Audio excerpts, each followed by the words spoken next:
ఎన్ని పెద్ద బ్యాంకులున్నా బడుగు బలహీన వర్గాలు చిరు వ్యాపారులకు అనునిత్యం అండగా ఉంటూ రుణాలు మంజూరు చేసి ఆర్థికంగా ఆదుకునేది కోఆపరేటివ్ అర్బన్ బ్యాంకులేనని ఏలూరు మాజీ ఎమ్మెల్యే అంబికా సంస్థల అధినేత Ambika Krishna the Eluru cooperative urban bank chairman Ambika Prasad అన్నారు.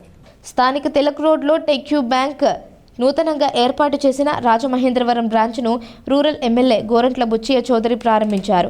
ఆయనతో పాటు Ambika Krishna bank chairman Ambika Prasad, Aryapuram, Innisupeta, Jampeta cooperative urban బ్యాంకుల చైర్మన్లు చల్ల శంకర్రావు, కోళ్ల అచ్యుతరామారావు, బొమ్మన జయకుమార్, ఆయా బ్యాంకుల డైరెక్టర్లు, పలువురు నగర ప్రముఖులు పాల్గొని బ్యాంక్ యాజమాన్యానికి శుభాకాంక్షలు తెలిపారు. వారు మాట్లాడుతూ 110 సంవత్సరాల చరిత్ర కలిగిన బ్యాంక్ దినదిన ప్రవర్ధమానమై ఏలూరులో 2, జంగారెడ్డిగూడెం, పాలకొల్లు, విజయవాడలో బ్రాంచీల ద్వారా విజయ పదంలో నడుస్తోందన్నారు. ఇప్పుడు ఇక్కడ ఏర్పాటైన బ్రాంచ్ ద్వారా అన్ని వర్గాల ప్రజల ఆదరాభిమానాలతో విశేష రీతిలో సేవలందిస్తామని భరోసా ఇచ్చారు.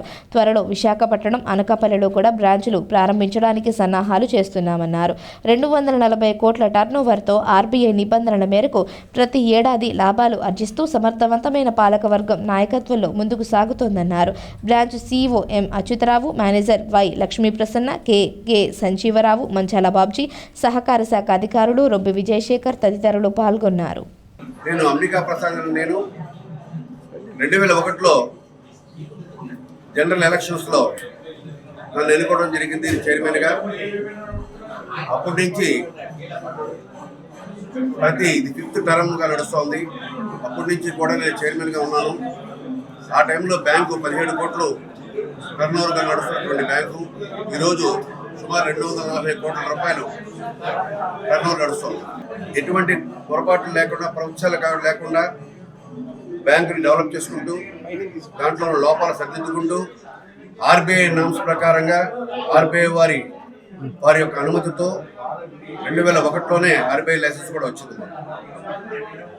నేను 2001లో చైర్మన్గా రావడం జరిగింది. అప్పటి నుంచి బ్యాంకుని పూర్తిగా ప్రొఫెషనలిజంగా చేసుకుంటూ, అంచెలంచెలుగా డెవలప్మెంట్ చేసుకుంటూ, అలాగే విజయవాడలో పెట్టాము, ఆర్ఆర్పేటలో, ఏలూరులో మెయిన్ బ్రాంచ్ ఒకటి, ఆర్ఆర్పేట బ్రాంచ్ ఒకటి, అలాగే జంగారెడ్డిగూడెం, పాలకొల్లు.